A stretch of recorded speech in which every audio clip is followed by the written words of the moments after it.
Sad Story ตอนนี้เนาะสำหรับ EP นี้จะเป็น EP ที่ 3โดยกิจกรรมที่จะเห็นใน EP นี้ก็คือการไปออกกำลังกายตีดอกกับกลุ่มที่เราตีเป็นประจำทุกๆวันอังคารและวันพฤหัสคือกลุ่มคูซี่ปาร์ตี้ตีดอกบรรยากาศการตีดอกจะเป็นยังไงเดียวขอเวลาเดินทางไปเดินดอกวิดนึงแล้วกลับมาเจอกัน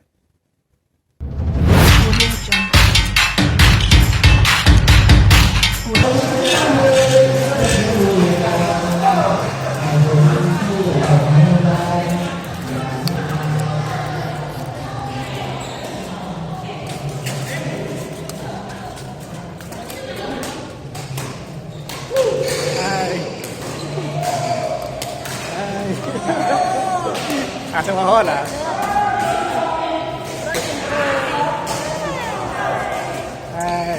ไม่ได้เชื่อนะเดี๋ยวจะนายมาซีให้ช่องแม่พี่สตอรี่เลยโปรโมท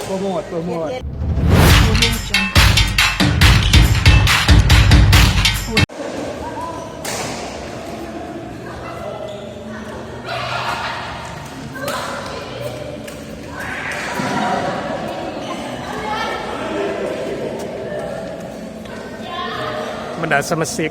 ในทีมเกลเฮลโล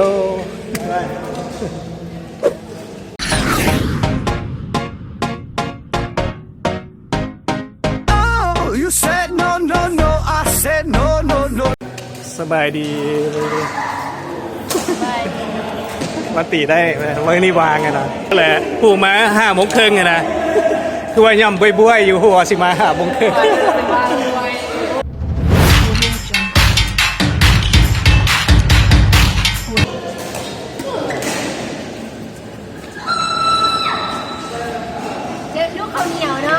บรรดากองเชียร์ข้ามสนาม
เจ้าหน้าที่เขาสิพาไปแนะนำสมาชิกของสถานที่ในกลุ่มให้เขาจะแนะนำตัวนิ้วแข็งตอนนี้เขาจะอยู่กับสมาชิกอีกคนหนึ่งซีไซเนาะเป็นเราเป็นทั้งสมาชิกนะครับเป็นทั้งแมเนเจอร์นะของกลุ่มหัวหน้าหรือหัวหน้าอะไรกว่าเรียกหลักๆมันจะเป็นอะไรมันจะเป็นการบริหารจัดการเรียกหลักๆอันต้นเอาอันจำนวนคนกลุ่มเขาตีไม่ได้นี่สบายกลุ่มเขาแบบมีกระสอบเนื้อหนังคานมันฟ้าฮัทก็เป้าหมายจุดประสงค์ของกลุ่มเขาสลายเขาเน้นอย่างของเป้าหมายว่าเน้นนะฮะเราตามชื่อกลุ่มเขาพอชื่อกลุ่มเขาอีกเครื่องนึงภาษาอังกฤษแบดมินตันบัดดี้ปาร์ตี้คือว่าคูซี่ปาร์ตี้แบดมินตันคูซี่ปาร์ตี้ตีดอกโอเคคือว่าเขาสร้างกลุ่มนี้ขึ้นมาจะเน้นมิตรภาพกันเขาจะมารับกันเก่งผู้อ่อนผู้อยากมาที่ว่าเขาจะตีเรื่องมิตรภาพและสุขภาพแล้วเขาก็เลยว่าเฮ็ดเป็นรูทีนเลยเนาะคือว่าเฮ็ดจะเฮ็ดทุกวันทุกอาทิตย์เลยเพราะเขาจะมาเจอกันทุกวันอังคารแล้ววันพฤหัสฉะนั้นผู้ใดสนใจก็ที่ว่ามาจอยเราได้เชิญชวนทางนี้เลยสนใจแล้วก็เข้ามาดีกว่าสนใจแล้วก็มาเด้อยินดีต้อนรับเด้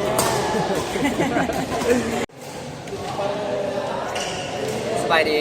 ชื่ออย่างนี้ สำเนียง10เพชร 10 เพชรหนึ่งในสมาชิกของกลุ่มที่ดอกเนาะ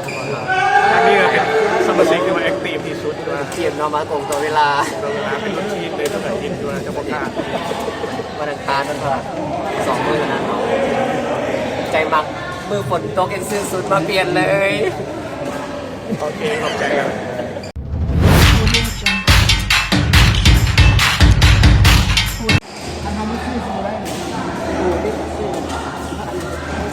ผู้ใส่แข่ง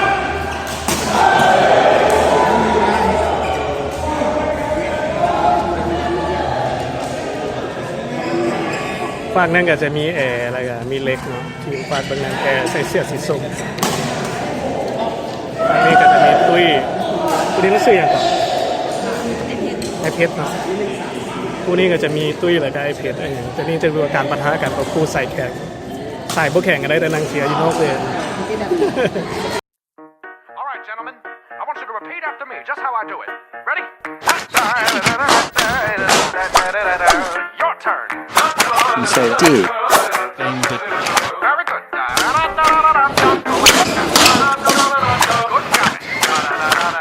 And so Bring it around now. Get. Ladies. Good golly. 10.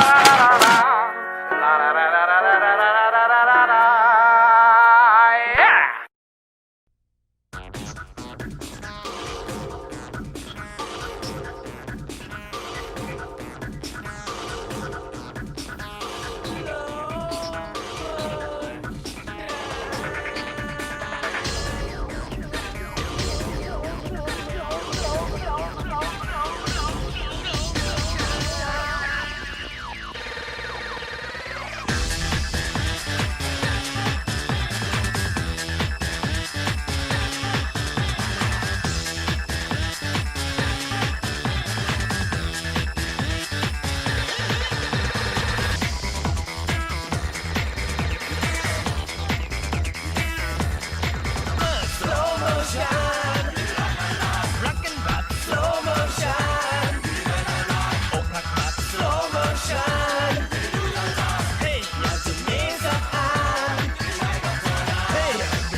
อ้าวจบเกมแล้วมีตีไปได้ประมาณ 2-3 เกมเปลี่ยนกันเขาเปลี่ยนกันออกเพื่อเอาออกได้นึง เอาดี กำลังรอท่าตีเกมต่อไป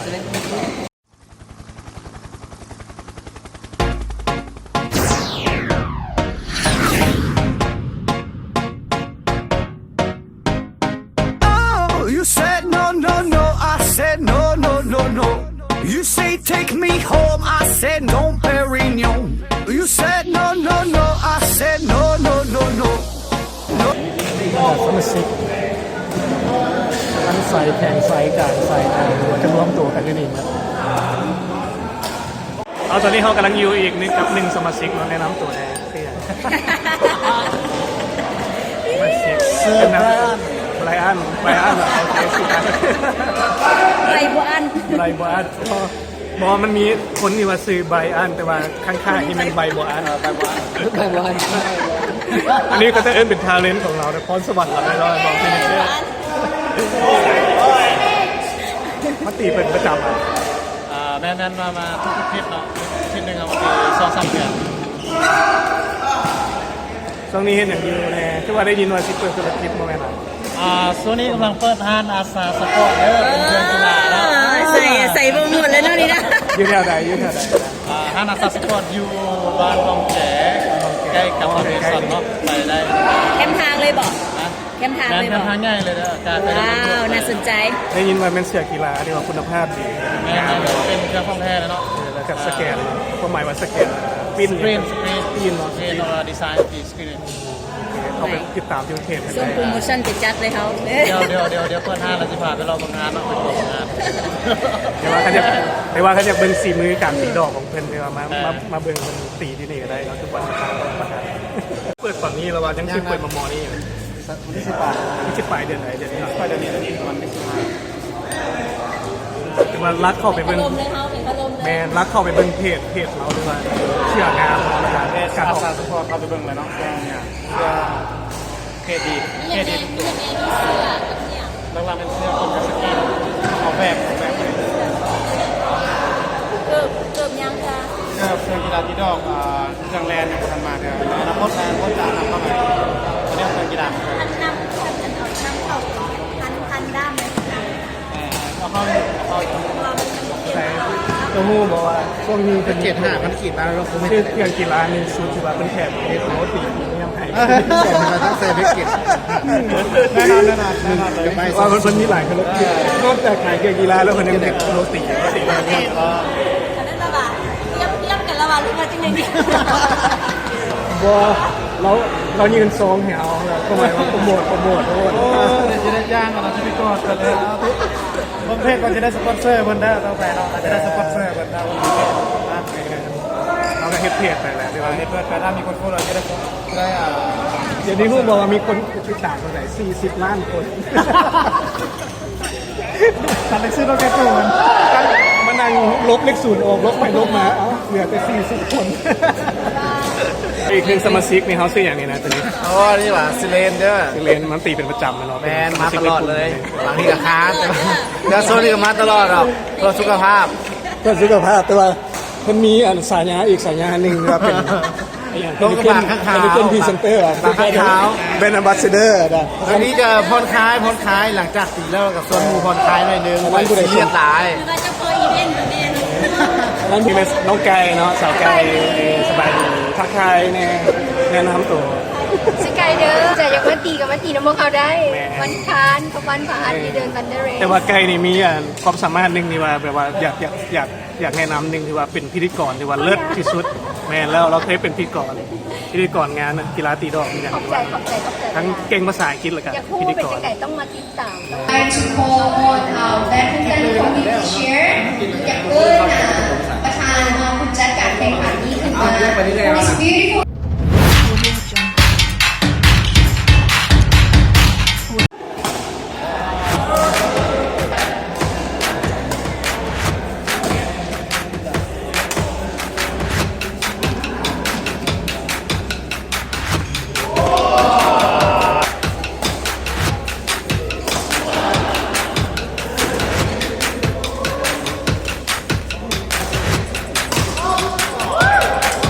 ว้าว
เกือบยังออกไปหลังมา เพื่อเอาทางหาปุ๊บๆประเด็นอ๋อนี่เราเป็นของก็เสือมาหลังกระแบงของ อ๋อ แต่ว่าเขาเสิร์ฟหน้า มันเวลาเขาเสิร์ฟสันเดียวไปเลย เขาต้องเสิร์ฟสั่นเขาก็อยู่ทั้งหน้าไว้ก่อน อ๋อ จนกว่าเขาตีไปหลังเขาจะแยกออกมาเขาต้องได้แบ่งก่อน มีหน้าสีส้มน้ำบึงคันมีทัวร์นาเมนต์หน้านี่อยากอยู่ทีมตุ้ยอยู่เพราะว่ามันจึงสีส้มได้ ไกลได้ที่มาอยู่ทัวร์นาเมนต์หน้าเราไปเนาะ ทัวร์นาเมนต์หน้าก่อยอยู่ทีมตุ้ยเพราะว่าเราซ้อมดีสอนดี อย่ามาเว้นอย่าสุดโจมได้บัดตีแล้วเอาตัวเขาตีมาแล้วเจ็บแขนเจียมี่ครับบัดนั้นโดนเว้นกับมือแขนกับชีเจ็บแขนชีต้องหักก่อนปีหนึ่งเขาจัดปีหนึ่งเขาจัด3 เดือนโอเค4 เดือนเดือนนึง3 เดือนเดือนนึงได้มันบ๊อบมันจ่อกับตัวโควิดเนาะปกติแล้วบางเดือนถึง8 ถึง 9นี่ทุกป้อมมาแค่เดือน10นี่แม่เขาก็อยากตีแน่ถูกไหมตีแต่ว่ามันเมื่อยอันนึงมันเมื่อยไม่อย่างเขาแข่งเวลามันจ่อแข่งโตมันเราเรียกกันเลยพวกไม่ทันบาทคุณประมาณสายไม่ตัวนี้ไม่รายการสายธรรมดาเราแซ่บๆเราตีว่าพอตีมันพลาดเราฟาดแน่เราฟาดแน่เมื่อไรกันลงแท่งมันมือพวกติ้งอ่ะเมื่อไรใส่หมวกแดงตีพวกไปหน่อยก็เนี่ยตีพวกไปมันยากกว่ามันลง อันนี้เป็นสายสนับแบ็คแฮนด์สายแบ็คแฮนด์นะโกแฮนด์บ่ได้ ที่ห้าโลเพราะว่าเนี่ยแค่กระบุกมันในการเปิดสถานวันนี้แม่นี่ของอันนั้นแองเจิลเป็นต้น 3 เกมนี้เป็นกลับบ้านเลยเนาะตามธรรมเนียมเนาะขั้นตอนสุดท้ายก่อนสิกลับก็คือมาเบิ่งค่าเสียหายค่าเสียหายเขาเท่าไหร่วันนี้เมเนเจอร์ ค่าเสียหายวะ แมนก่อนสิกลับ ค่าเสียหายวะคนหนึ่ง กำลังติดสาวคือเรา17,000ตัวภาพของเขา17,000อันนี้เฉพาะค่าเสียหายสำหรับวันนี้ถือว่าคุณค่าที่เขาคู่ควร เป็นค่ามาประมาณ13คนกับแคนโดไป3 คนเนาะเหลือ13 คนกับประมาณนั้น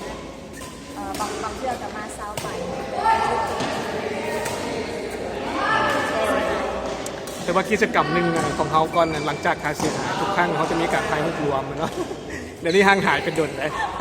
เดี๋ยวเขาจะเรียกห้องแบบว่ากิมมิกกว่าก็จะเอิ้นกิมมิกของกลุ่มเขาคันว่าบ่ได้ถ่ายรูปแล้วก็บ่กลับแม่แล้วเสียค่าเสียหายแล้วเขาต้องมีการเก็บภาพไว้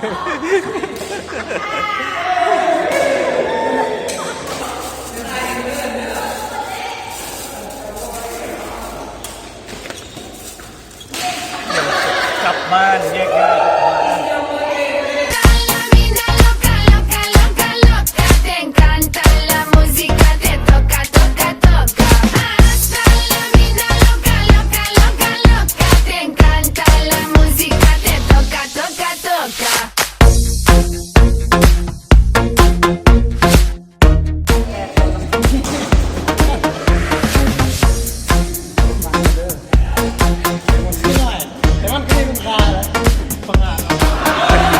ถึงมันจะน้อยกับมีคุณค่าวะ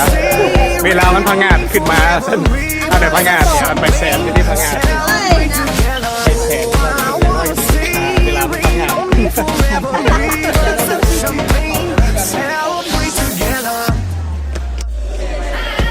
เอาเขาก่อนกลับบ้านแล้วตีห้องจากโมงก่อนเลยนี่10 โมงนอนก่อนกลับบ้านเดียวแล้วเขาไปเจอกันใหม่อาทิตย์หน้าเนาะคือว่าสำหรับคลิปนี้ก็ถือว่าเราจะหยุดในการที่ว่าบันทึกวิดีโอไว้เพียงเท่านี้เนาะฝากติดตามคลิปต่อไปว่าเราจะพาไปใส่ในสำหรับการตีดอกมือดีว่าสำเร็จเสร็จสิ้นเดี๋ยวขอตัวไปพักผ่อนอยู่งานก่อนบาย see you next clip Te encanta la música, te toca, toca, toca.